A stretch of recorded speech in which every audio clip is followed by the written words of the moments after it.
They spot a crucified Apache by the roadside, yet another sign that cruelty defines the land. Not far from the Colorado River, they reach a ferry run by a man called Dr. Lincoln. Glanton smells profit and draws up a plan to take over the ferry. They also mention meeting with a local leader named Caballo and Pelo, hinting at some double-cross or profitable alliance. Glanton, Holden, and some native allies move pieces around like they're all in a grand chess game. Their scheme involves trickery, and the ferry is a prime prize for anyone who controls crossing rights in that region. James Robert Bell, the idiot, gets roped into a bizarre ceremony by the judge. Holden leads him to the river as if baptizing him, though it's unclear whether he means this as a kindness or something darker. The idiot remains childlike and docile, chewing on his own filth and following the judge's commands. Cloyce, the idiot's brother, is out of sight, and no one seems to worry about where he's gone. When the moment is right, Glanton and the judge turn on Dr. Lincoln and any local native groups that might get in their way. They fight off an attack, kill numerous enemies, and seize the ferry for themselves.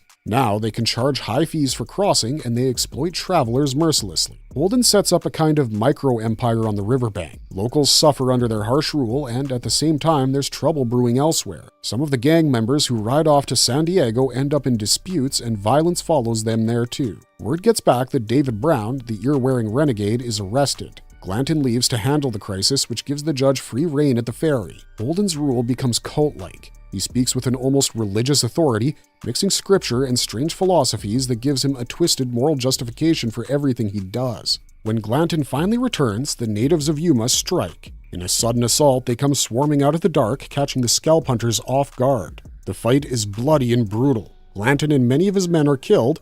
The chaos is total. Holden fights naked, wading through the carnage like some ancient war god. He slips away into the forest while the Yumas finish off most of the rest. In the aftermath, the kid survives, though the details of his escape are murky. Tobin also escapes but is wounded when the judge shoots him in the neck. They both wander, half dead, into different parts of the desert. The judge appears now and then like a phantom, always a step behind or ahead, as if he's hunting them in a game that only he understands. Toadvine, who once fought alongside the kid and spent time in that Chihuahua jail, ends up being hanged in Los Angeles next to David Brown. The unstoppable violence of Glanton's gang fragments and few remain. Years later, the kid is older and known simply as the Man. He carries the same quiet, violent streak, but also a subtle moral compass that sets him apart from the judge's absolute nihilism. Exactly how he drifts through the territories and what eventually happens to him and the judge is shrouded in rumor and half-truths. Some say the judge never ages and roams the frontier dancing and laughing. Others claim the kid faced the judge in a final showdown in a filthy latrine. Different versions swirl around,